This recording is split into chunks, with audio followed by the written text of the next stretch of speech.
9% जो आपने total samples लिए उसके अंदर 9% जो हैं सैम्पल्स सब स्टैंडर्ड या फॉल्टी निकले, जबकि पाकिस्तान और ख़ुसूसन सिंध जो है एक एग्रीकल्चरल बेस्ड सोसाइटी है। यहाँ पे हज़ारों और लाखों की तादाद में लोग बेच रहे होंगे और अरबों रुपए की इसके ऊपर ख़रीदो फरोख्त होती है DAP की या फर्टिलाइज़र्स की। तो उस हिसाब से अगर देखा जाए तो ये तो बहुत ही कम, सैम्पल साइज़ ही बहुत कम है। और अगर सैम्पल साइज़ को भी देखें तो 9% है, तो अगर इस हिसाब से इसको अगर आप प्रोबेबिलिटी निकालें तो बिलियंस के अंदर लॉस हो रहा होगा एक्सचेकर को, और ख़ास तौर से किसान को, और आपकी इसी तरह यील्ड भी कम हो रही होगी। तो उसके लिए हम सैम्पल साइज़ क्यों नहीं बढ़ा रहे? हर सीज़न में ये एक इशू होता है, फर्टिलाइज़र की कमी, फर्टिलाइज़र की होल्डिंग, फर्टिलाइज़र का ब्लैक मार्केट एक क्रिएट होना। तो हमने सब जो भी मैन्युफैक्चरर्स हैं उनके साथ बैठ के इस दफ़ा प्लान आउट किया है, ख़ास तौर पे जब शदीद ज़रूरत होती है। अभी जैसे नवंबर का महीना आ रहा है, तो उसमें जब हमें ज़रूरत होगी फर्टिलाइज़र की तो वो अवेलेबल होना चाहिए। तो और ख़ास तौर पे जो ये सवाल है मेरे भाई ने जैसे आपने कहा, ये बिल्कुल सैम्पल्स हम लेते हैं, और सैम्पल्स में जैसे आपने कहा कि इसमें सब स्टैंडर्ड जो अनफिट चीज़ें हैं उन पे हम बाकायदा एक्शंस भी लेते हैं।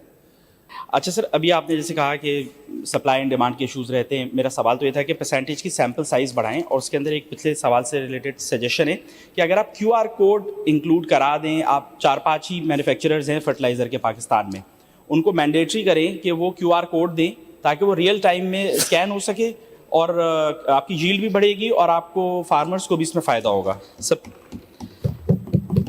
अच्छा, सप्लीमेंट्री नंबर 2 मेरा ये है कि अभी मैं देख रहा था नेक्स्ट ईयर के अंदर कि 2018 में जो केसेस हैं, मैं 18 के बाद 24 तक तो आया ही नहीं हूँ, इसके अंदर 2018 के केसेस फील्ड ऑफिसर्स के पास या लैब्स में पेंडिंग पड़े हुए हैं। तो this shows the, as far as I am concerned, कि this shows the criminal negligence of the field officers और the labs if they are not executing the cases which are pending since 2018। तो इसके लिए भी कोई sunset clause डाले जाएँ ताकि जो चीज़ होनी है वो इमीडिएटली हो। अब 2018 में जिसने काउंटर फिटिंग की थी 2024 तक वो पेंडिंग में है, जबकि लैब का रिजल्ट 1 दिन में, 10 दिन में, हमारा तो खून का रिजल्ट भी आ जाता है 15-20 दिन में। तो ये तो फर्टिलाइज़र है, मेरे ख्याल से जल्दी आना चाहिए इसका रिजल्ट। तो उसके लिए हम क्यों नहीं कुछ कर रहे? बिल्कुल, इनकी सजेशन बहुत अच्छी है कि हमारे पास हम QR कोड और टेक्नोलॉजी की तरफ क्यों नहीं जाते।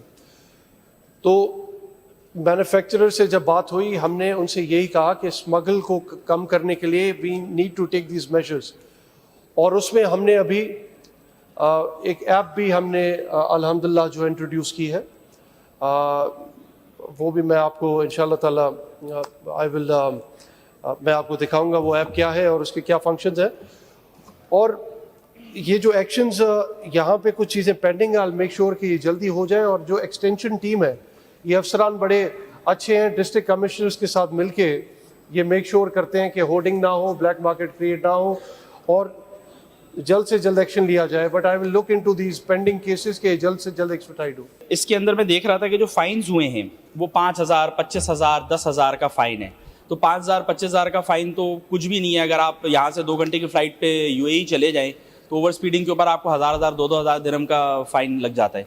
तो जहाँ बिलियंस ऑफ रुपीज़ की बात हो रही है और वो मिलियंस कमा रहा है एक काउंटर फिटिंग करके या स्मगलिंग करके, तो उसके ऊपर फ़ाइन क्यों हम नहीं बढ़ाएं? और ये जो मैं सारी बात कह रहा हूँ वो सिर्फ इसलिए कह रहा हूँ कि इसका 110% फ़ायदा छोटे किसान को और अल्टीमेटली हमारे कंज्यूमर्स को होगा। जो हम आटा तो हम यहाँ तो उगाते नहीं है, मतलब अर्बन सेंटर्स में तो उगाते नहीं है, तो गांव गोट में उगता है।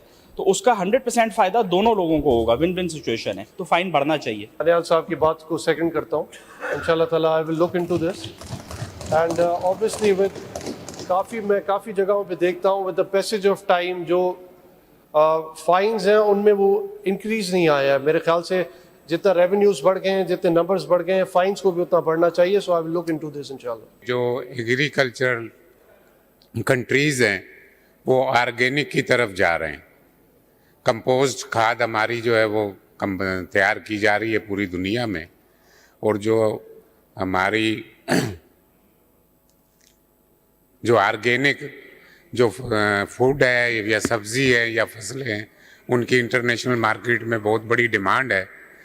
तो मेरा सवाल ये है कि इस सिलसिले में जो है हमारी वजारत ने क्या इकदामात उठाएं और अब तक इसके लिए क्या कुछ किया? ऑब्वियसली हम चाहते हैं कि हम सारी दुनिया ऑर्गेनिक क्रॉप की तरफ जा रही है, फूड की तरफ जा रही है, and there is a way to गो।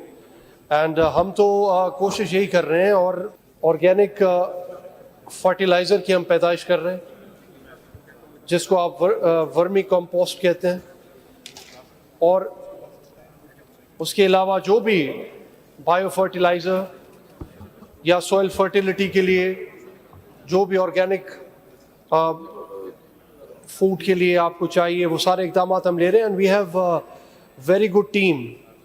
हमारे पास बहुत अच्छी टीम है जो कि रिसर्च इंस्टीट्यूट्स हैं, उनमें ये काम कर रही है। लेकिन अभी मेरे ख्याल से और रुझान बढ़ाने की ज़रूरत है ऑर्गेनिक फसल की तरफ। मेरे ख्याल से वो तो अभी छोटे फार्मर्स जिनका, बल्कि छोटे फार्मर्स नहीं, मैं कहूँगा प्रोग्रेसिव फार्मर्स जो हैं, जिनका मार्केट में एक्सेस है, वो ही ऑर्गेनिक फसल की तरफ जा रहे हैं, या फिर जो प्रोग्रेसिव फार्मर अपने लिए कोई ऑर्गेनिक फूड करना चाहता है। तो मेरे ख्याल से इसमें इसकी डिमांड बहुत है, इस पे हमें काम और ज़्यादा करना चाहिए, और हम कर रहे हैं। लाड़काना में 16 हैं रिसर्च सेंटर, उमरकोट में 1, मीरपुर खास में 8 हैं, और हैदराबाद के टंडो जाम में 14 हैं। और मगर जो ये रिसर्च सेंटर काम कर रहे हैं, इनमें ज़्यादातर जो है वो एक्सपेरिमेंट हो रहा है, ज़्यादातर जो है वो ये इस पे यही डेवलपमेंट का कोई ऐसा काम नज़र नहीं आ रहा।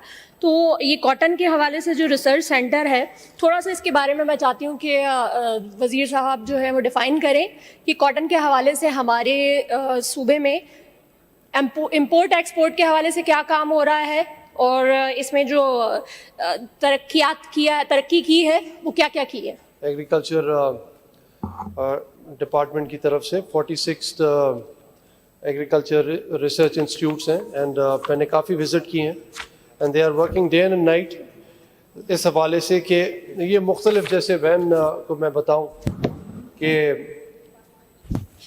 मुख्तलिफ जो एक्सपेरिमेंटल काम भी वहाँ हो रहा होता है, वहाँ पे सीड की एक्सपेरिमेंटल काम हो रहा होता है, सॉइल टेस्टिंग कैसे करनी है, वहाँ अवेयरनेस प्रोग्राम चल रहे होते हैं।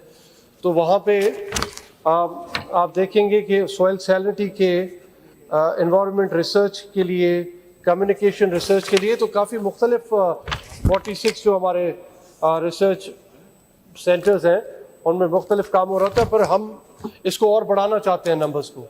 हम चाहते हैं कि जो आप देखेंगे सखर खैरपुर के उस तरफ और हमें इंस्टीट्यूट लेके जाने की ज़रूरत है, तो हम उस पर भी काम कर रहे हैं इंशाअल्लाह ताला।